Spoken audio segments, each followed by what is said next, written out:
जय हिंद फ्रेंड्स। तो हम पढ़े थे धीर सिंह नाबे की शैक्षिक परिदृश्य बुक और धीर सिंह नाबे की शैक्षिक परिदृश्य की बुक में आज हम कुछ पेज नंबर 53, 4 और 5 को पढ़ेंगे। इन 3 पेजेस में बेसिकली हम न्यू एजुकेशन पॉलिसी को कंटिन्यू करेंगे ना। इसके साथ कुछ हम RT 2009 के बैकग्राउंड को भी जानेंगे। 2 टॉपिक कवर होंगे। ठीक, तो शुरू करते हैं आज का सेशन ठीक उस तरीके से जैसे कि अपन जनरली शुरू करते हैं मोटिवेशनल कोट के साथ। आज फिर एक कहानी सुनाऊंगी। जापानीज कहानी है कि एक शिष्य होते हैं और उनके कोई गुरु हैं और नाम थोड़े अजीब से हैं, माता जुरो और बेंजो करके। बेंजो गुरु है, माता जुरो उसके शिष्य। और माता जुरो बेसिकली बेंजो के पास कोई कराटे समथिंग ऐसा कुछ गेम सीखने के लिए आता है ना। और वो कहता है कि कराटे जैसा है लेकिन एक्यूरेट कराटे नहीं है ना। वो गेम जो लकड़ियों से खेला जाता है, हम अखाड़ा वगैरह कह सकते हैं नॉर्मल लैंग्वेज में, अगर आप समझ पा रहे हैं तो ठीक है। तो वो कहता है कि मैं अपनी पूरी जी जान पकड़ूँ, कितना जल्दी में सीख सकता हूँ ये बताऊँ। तो उसके गुरु कहते हैं कि 20 साल में। फिर वो कहता है कि मैं अपना 100% दूंगा, अब बताओ कि 30 साल में।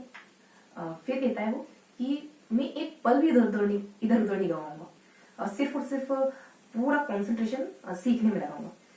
तो फिर कहते हैं कि 40 साल, है ना। ये सिलसिला लगभग 3-4 मरतबा चला, ठीक है। तो बेंजो को माता जी को ये बात समझ में आ रही थी कि जैसे जैसे मैं अटेंशन को फोकस को बढ़ाने की बात कर रहा हूँ तो ये ऐसा क्यों कह रहे हैं कि समय बढ़ता जाएगा, मतलब समय बढ़ा क्यों रहे 20 फिर 30 फिर 40, ऐसा क्यों कह रहे हैं ना। उसको ये बात समझ नहीं। फर्स्ट मतलब पहली बार अजीब लगता है अगर कोई भी ऐसा सुने तो, है। अगर अटेंशन बढ़ा रहे तो कुल मिलाकर के उसको बहुत अजीब लगा, ठीक है। तो पूछा ऐसा क्यों, तो जवाब मिलता है कि अगर तुम्हारा पूरा ध्यान इस बात पर है कि मैं जल्दी से जल्दी सीख पाऊं तो तुम सीखने पर ध्यान कहाँ लगा रहे हो। तुम तो ये अपना ध्यान तुम इस बात पर लगा रहे हो कि मैं कितना जल्दी सीख सकता हूँ। बहुत मायने रखता है लेकिन है ना। तो तुम्हें अपने ध्यान को इससे मुक्त कर देना, मतलब ये बिल्कुल ध्यान मत दो कि तुम कब सीख रहे हो, कब तक सीखो, ठीक है। फ्री माइंड होकर सीखो, है। तो एक छोटा सा क्वेश्चन ध्यान आता है मुझे कि जो सीखने में जल्दी करता है ना वो कभी जल्दी नहीं सीख सकता, है ना। तो ये नहीं ध्यान रखना है कि हम कि ये कब तक याद होगा या फिर ऐसा कुछ, है ना। हमें ये ध्यान रखना है कि हम प्रेजेंट मोमेंट में हैं या नहीं, जो पढ़ रहे हैं उसको एंजॉय कर पा रहे हैं, ठीक है। तो ऐसा ही कुछ होता है। मैं स्टोरी कंटिन्यू करती हूँ। आगे क्या था कि ठीक है, वो उनके आश्रम कहो मत कहो जो भी है, तो वहां पे सीखने लग जाता है साल भर। एक्चुअली सीखने तो क्या, अभी उसने सिखाना शुरू नहीं किया था बेंजो ने माता जी को। उसको आश्रम के दूसरे काम करने के लिए दिए जाते थे, है ना। कभी झाड़ू लगाना, बर्तन वगैरह, कपड़े धोना, सफाई करना, ये सब, है ना। करते करते 1 मंथ 2 मंथ 3 मंथ 8 महीने बीत गए। उसको समझ नहीं आ रहा कि मैं ये करने आया था क्या, है ना। ये काम करने आया तो नहीं है यार। पता नहीं कब सिखाएंगे मुझे। उसके दिमाग में कश्मकश चल रही है कि पता नहीं अजीब आदमी है, किसी गलत को तो नहीं चूज कर लिया, ऐसा। देखो डाउट सबसे बड़ी चीज होती है। होना जाना कुछ नहीं या फिर होता कुछ नहीं, लेकिन ये शक का बीज, ये बहुत, है ना। शक की कोई दवा नहीं होती। तो ऐसे उसको डाउट होने लगा, है ना, किसी को से धीरे धीरे समय बीतता है। फिर अचानक से जैसे ही किसी काम में वो एकदम तल्लीन होकर कुछ कर रहा होता है तो पीछे से एकदम जोर से एक लठ की पड़ती, ठीक। कुछ भी कहें आप, बहुत शौक होता है कि ये क्या था, है। अगर आप इस तरीके से कुछ कर रहे हो ना, अचानक से आपको कोई पीछे से मारे तो बहुत अजीब लगेगा। इसे ठीक वैसा ही उसको लगा। तो बेंजो कहते हैं कि ये तुम्हारे अटेंशन पावर का टेस्ट था कि तुम कितने अटेंटिव हो, ठीक है। धीरे धीरे धीरे धीरे वो इतना अटेंटिव हो जाता है कि अगर कोई हवा में भी लकड़ी घुमाता है तो उसको पता चल जाता है। और फिर ऐसे करते करते फाइनली वो फिर उसको सिखाना शुरू करते हैं, ठीक है। बस उनका कहने का मतलब यही था कि तुम ये ना सोचो कि कब सीखें कब तक नहीं सीखें, ठीक है। फ्री रहो। और जब वो फ्री हो गए ना, इस विचार से 8 महीने लगे उसको इस विचार से फ्री होने में कि ऐसा ये सोचने की जरूरत नहीं कि कब सीखेंगे, ठीक है। बस सीखने को जो है। फिर फाइनली वो सीख जाते हैं और शायद वो बहुत प्रसिद्ध हो जाता है इस गेम में, है। तो शुरू करते हैं आज का सेशन, ठीक है। आज बेसिकली हम न्यू एजुकेशन पॉलिसी को कवर करेंगे। इसमें हम इसके साथ हम कुछ RT 2009 के बैकग्राउंड को भी जानेंगे। न्यू एजुकेशन पॉलिसी में आज हम बेसिकली बहुत ज्यादा नहीं पढ़ेंगे, कुछ कुछ मुद्दों पर बातचीत करेंगे, बस थोड़ा सा देखना जानना है, ठीक है।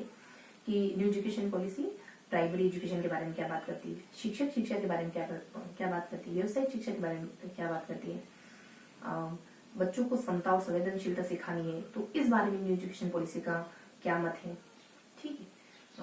इस तरीके से कुछ 3-4 बिंदु है, जैसे शिक्षा की गुणवत्ता बढ़ाने पर क्या बात करती है न्यू एजुकेशन पॉलिसी, नामांकन बढ़ाने पर क्या बात करती है। ये कुछ 7 से 8 पहलू हैं जिनको हमको देखना है कि इन पहलुओं को न्यू एजुकेशन पॉलिसी में कैसे कवर किया गया। इसके साथ हम थोड़ा सा बैकग्राउंड जानेंगे आरटी 2009 का। आरटी 2009 वैसे तो सीधा सा है कि आरटी 2009 में आता है, ये कोई अप्रैल है 1 अप्रैल, ठीक है, ऐसा कुछ। इसके बैकग्राउंड में जानना ये है हमको कि क्या आरटी 2009 आने से पहले, देखो थोड़ी सी बातें बहुत ज्यादा नहीं, मैं 3 पेज बता रही हूँ, लेकिन अभी मैंने आपको और 2 पेज का डिस्कशन कर रही हूँ आपके सामने, क्योंकि जो 20 वाला पेज है ना उसमें बहुत सारे तथ्यात्मक जानकारी है, और मैं स्पष्टली कहूँ क्लियरली बताऊं तो फुल फॉर्म गिवन है, पूरा पेज फुल फॉर्म से फिल है, ठीक है। तो ये फुल फॉर्म तो हम 1-2 बात अलग है, ये फुल फॉर्म तो हम जब रिवाइज करेंगे ना बार बार, यहाँ तो नहीं, सेकंड चैनल पर बार बार उसको पढ़ेंगे, मल्टीपल टाइम पढ़ेंगे तो धीरे धीरे याद हो जाएगी, और पीडीएफ में आपको दे दी है ना, और टेलीग्राम पर, तो इस पेज को आप बार बार पढ़ेंगे तो पीडीएफ फुल फॉर्म आपको अच्छे से याद होगी। कहाँ थे अपन, आरटी 2009 का थोड़ा सा बैकग्राउंड देखेंगे कि अलग अलग समय काल है कि 61 में क्या होता है, 60 में क्या होता है, 58 में क्या होता है, 57 में क्या होता है, 50 में क्या होता है, 48 में क्या होता है, 47 में क्या होता है, 44 में क्या होता है, 49 में क्या होता है। तो ये मेन बातें ध्यान रखेंगे। बहुत सारी और भी गिवन थी यहाँ, तो पूरा पेज लगभग इन्हीं बातों से भरा हुआ था, लेकिन बहुत ज्यादा पीछे नहीं जाएंगे अपन, ठीक है, इतना कि हमारा नाम बन जाए, ठीक है। पीएचडी नहीं करनी, कहाँ थे, तो ये सब जानने वाले, ठीक है। अब थोड़ा सा इसको नजदीक से जाने तो प्राइमरी एजुकेशन के बारे में न्यू एजुकेशन पॉलिसी कहती है कि हमको प्राइमरी लेवल पर बच्चों को सीखने के लिए तैयार करना है। इसी वजह से एक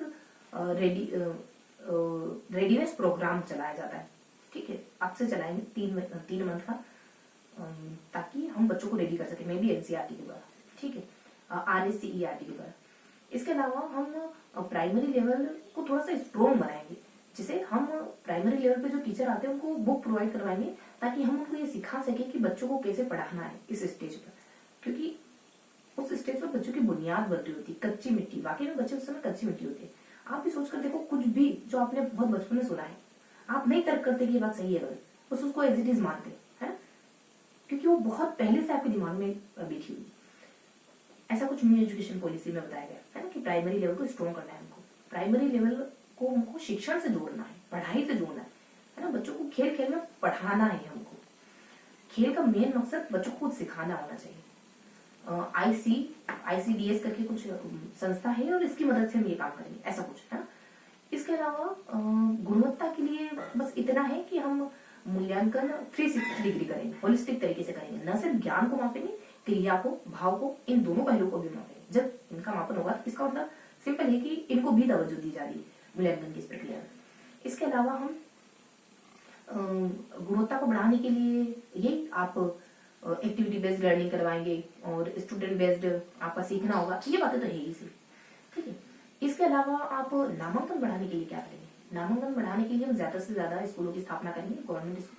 इसके अलावा हम आवासीय विद्यालयों की स्थापना करेंगे, ताकि जो घुमंतु बच्चे हैं, जो रहना खाना अफोर्ड नहीं कर सके, वो कम से कम ये बात ध्यान में रखिए कि उनको रहना खाना मुहैया हो जाएगा, पढ़ने आ जाए, ऐसा कुछ। इसके अलावा हमें 2030 तक 100% नामांकन दर तक पहुंचना है, ठीक है। और हम इसमें शिक्षा की गुणवत्ता, नामांकन, संख्या ज्ञान, साक्षरता और संख्या ज्ञान, है ना, ये हम प्राइमरी लेवल पर ही बच्चों को संख्या ज्ञान करवा दें, गणित से रूबरू करवा दें, गणित से उनका तालमेल बिठा दें, क्योंकि व्यवहारिक जीवन के लिए बहुत जरूरी, ठीक। तो ये हम कक्षा 3 तक अचीव कर ले, ऐसा हमारा गोल है कि कक्षा 3 तक आते आते बच्चा एक सामान्य समझ, जिसको हम कहते हैं ना कि पढ़ा लिखा बच्चा, पढ़ा लिखा आदमी, पढ़े लिखे की परिभाषा क्या है कि कुछ लिखना पढ़ना जिसे आता हो, 7 साल से बड़ा वो व्यक्ति जिसे लिखना पढ़ना आता हो, साक्षरता की परिभाषा। तो इतना भर बच्चे को हम नॉलेज दे दें, 3 साल के बच्चे को, उसको पढ़ना लिखना संख्या ज्ञान, ये बेसिक अंडरस्टैंडिंग हो जाए। तो इसको हम कैसे अचीव करेंगे, हम छात्र शिक्षक अनुपात को एक उचित रेशो में रखेंगे ताकि हर बच्चे में फोकस है और सब बच्चे सीख पाए। 30:1 रखेंगे और 25:1 भी रखेंगे, जहां जरूरत लगी, जहां बच्चे ज्यादा है ना, ऐसा कोई विद्यालय तो ये। और इसके अलावा हम इसके लिए एबीएल किट उपलब्ध करवाएंगे, एक्टिविटी बेस्ड लर्निंग किट। ठीक है, इसमें हम 5 मिनट में पढ़ेंगे। ठीक है, मुश्किल से 5 से 10 मिनट में पढ़ने वाला है, तो एबीएल किट मुहैया करवाएंगे, एक्टिविटी बेस्ड लर्निंग है। और उसमें ऐसा कोई उपकरण वगैरह, ऐसे कोई सामग्री वगैरह तो होगी जो बच्चों को सीखने में मदद करे, क्योंकि नाम है क्या, एबिलिटी बेस्ड लर्निंग। इसके अलावा हम टीचर को अच्छे से ट्रेंड करेंगे, प्रशिक्षित करेंगे। जो टीचर को प्रशिक्षित करने वाली संस्था है उनको मजबूत करेंगे ताकि वो बच्चों को अच्छे से सिखा पाए। इसके अलावा हम एक टीचर एजुकेशन पर शिक्षकों को लेकर क्या बात करती है एजुकेशन पॉलिसी, वही जो भी मैंने आपको बताया कि वो संस्थाएं जो टीचर को ट्रेन करती है उनको मजबूत करें। ठीक है, वहीं हम व्यवसायिक शिक्षा के बारे में क्या बातचीत करते हैं न्यू एजुकेशन पॉलिसी में, कि आपको कक्षा 9 से कक्षा 6 से बच्चों की पाठ्यक्रम में व्यवसायिक शिक्षा को शामिल करना है। ठीक है, इसके अलावा सूचना संप्रेषण पर क्या बात करती है न्यू एजुकेशन पॉलिसी 2020। तो सूचना संप्रेषण पर ये जो प्रोग्राम कोरोना में आए हैं, स्माइल है, ई कक्षा है, हवा महल है, शिक्षा वाणी, शिक्षा दर्शन, तो ये सारे प्रोग्राम क्या बताते हैं कि पढ़ाई में सूचना संप्रेषण का भी अपना महत्व है, तो इसको भी तवज्जो दी गई। इसके अलावा समता और संवेदनशीलता कैसे सिखाओगे बच्चों को, तो इसके लिए छोटे बच्चों के लिए तो मीना और राजू मंच, मीना की कहानी है ना, और बड़े बच्चों के लिए, सेकेंडरी लेवल के बच्चों के लिए गार्गी मंच। इन मंचों पर नाटक वगैरह होंगे जिससे बच्चे समता सीखेंगे, संवेदनशीलता सीखेंगे, जो आप देखकर सीख सकते हैं ना। आपने कभी दंगों को महसूस नहीं किया तो आप कश्मीर मूवी देखेंगे, है ना, नजदीक से महसूस कर पाएंगे कि दंगे फसाद क्या होते हैं। आपने कभी समलैंगिकता को नजदीक से नहीं देखा, शुभ मंगल ज्यादा सावधान मूवी, तो फील कर पाते। मूवी देखो, मूवी गलत नजरिए, देखो मैं आपको कल बता चुकी हूँ कि ऑब्जेक्ट गलत नहीं है ना, गलत या सही होना सब्जेक्टिव होता है। मूवी बहुत सारे अनुभव देती, जीवंत अनुभव देती। किताबों मेरा माने तो किताबों से बढ़िया अनुभव को मूवी दे सकती अगर एक अच्छी मूवी है तो। ठीक, तो सीखना हर जगह से होता है, हर वक्त बस वो नजरिया हमें होना चाहिए कि इससे हम क्या सीख रहे, इससे हम क्या सीख रहे। ठीक है, तो हम कहाँ थे, हम बात कर रहे थे कि समता वगैरह कैसे सिखाएंगे, नाटक वगैरह से सिखा देंगे, समता है, शिक्षक, व्यवसायिक शिक्षा, सूचना संप्रेषण। तो ये सारे मुद्दे न्यू एजुकेशन पॉलिसी में इस तरीके से कवर किए गए, जैसे कि हमने अभी डिस्कस करा। इसके अलावा मैंने बताया ही आपको कि एक पूरा पेज हमारा फुल फॉर्म से फिलअप है, तो इसको हम स्किप करेंगे। अब आ जाते हैं बैकग्राउंड पर। कुछ 7 से 8 ध्यान रखना, बहुत ज्यादा नहीं। 61 में एनसीईआरटी आता है और 58 में ये कुछ डेश करके ना, मेरे को थोड़ा सा आगे पीछे कि जीडीपी करके, जीडीपी तो नहीं होगा, कुछ ऐसा है, स्किप करो इसको।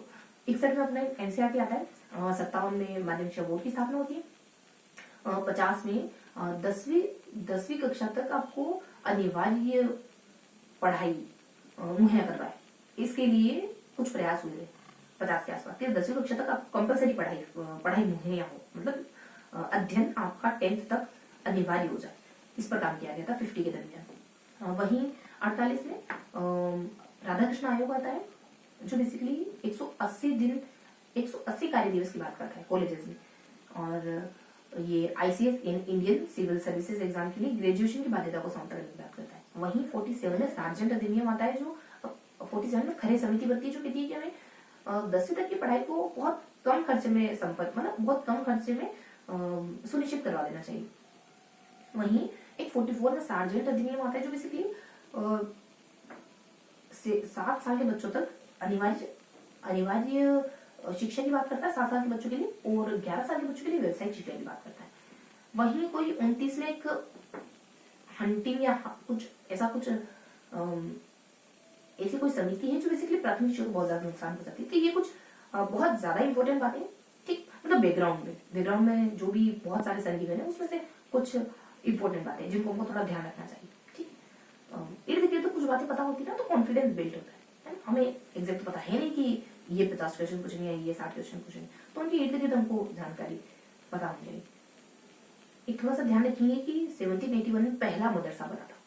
ठीक है, बाकी लॉर्ड मैकाले का कोटेशन है कि हमें रंग रूप से तो भारतीय, लेकिन विचारधारा से इनको अंग्रेज बनाना है, ऐसा कुछ। ठीक है, तो ये बहुत ज्यादा रिलेवेंट है। बुनियादी शिक्षा गांधी जी की जानते हैं, वो कुछ हस्तशिल्प पर ज्यादा बल देते हैं। वो कहते हैं कि व्यक्ति तभी जीवन के असली मायने सीख सकता है जब वो फिजिकली वर्क करे। तो ये गांधी जी का मानना था। तो ये बेसिक बातें मैंने आपको बता दी। फुल फॉर्म चूंकि स्किप कर दी हमने, उस पेज में शायद एक दो बातें होती कि हमें एक्चुअली एक IAS ओकार सिंह जो एक समिति की स्थापना करते हैं जिसमें 3 सदस्य हैं, और ये समिति कहीं ना कहीं एजुकेशन से जुड़ी हुई है, तो ध्यान रखेंगे। ठीक है, बहुत ज्यादा है नहीं, तो यही है पर स्टॉप पर। अब थोड़ा सा मेंशन कर लेते हैं कि हमने क्या क्या पढ़ा। थोड़ा सा लिखेंगे तो चीजें और ज्यादा क्लियर है। बहुत ज्यादा नहीं, लेकिन हल्का हल्का हम थोड़ा सा नोट डाउन करेंगे। ठीक है, तो हमने क्या पढ़ा आज? आज हमने RT 2009 के बैकग्राउंड को और न्यू एजुकेशन पॉलिसी के कुछ महत्वपूर्ण पहलुओं को छूने की कोशिश करें। ठीक है, तो बस ये 2 बिंदु हमने पढ़े। नई शिक्षा नीति, नई शिक्षा नीति। इसके अलावा हमने पृष्ठभूमि, ठीक है, पृष्ठभूमि बस फिनिश करेंगे 1-2 मिनट। नई एजुकेशन पॉलिसी में हमने प्राथमिक शिक्षा, शिक्षक शिक्षा, व्यावसायिक शिक्षा, है ना। इसके अलावा समता, संवेदनशीलता, इसके अलावा सूचना संप्रेषण,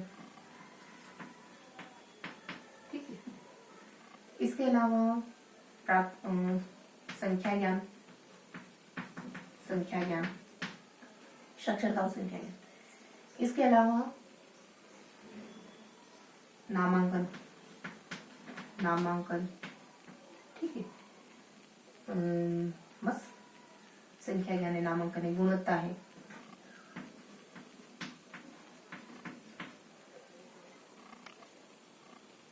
ठीक है, तो ये सारे पहलू हमने नई एजुकेशन पॉलिसी में जाने। बाकी पृष्ठभूमि बहुत ज्यादा नहीं, 61 है, 1961 है और 1958 थोड़ा सा मैंने देश बताया है, 1957 है, देन 1950 है, 1945 48 है, 1947 है, 1944 है, 1929 है, और यहाँ पर कुछ 1781 में पहला मदरसा बना था जिसको हमने डिस्कस किया। ठीक, तो ये कुछ बेसिक बातें हैं जो हमने आज के सेशन में डिस्कस की। ठीक है, अब आप एक बार PDF पढ़ेंगे ना तो चीजें अच्छे से क्लियर हो जाएगी। एक पॉइंट ऑफ व्यू मिलेगा आपको कि आपको चीजों को किस तरीके से देखना है। अगर आप फर्स्ट में याद करते तो आपको हो सकता है कि बहुत ज्यादा स्पष्ट ना हो। ठीक है, तो ये मैंने आपको एक रोड मैप दिया ताकि चीजें आपको अच्छे से क्लियर हो जाए। ठीक है, PDF के लिए मैं आपको टेलीग्राम ग्रुप का लिंक डिस्क्रिप्शन में प्रोवाइड कर दूँगी। ठीक है, मिलते हैं इसी किसी अगले सेशन में। तब तक के लिए हंसते मुस्कुराते रहिए, दिल से बात करते रहिए।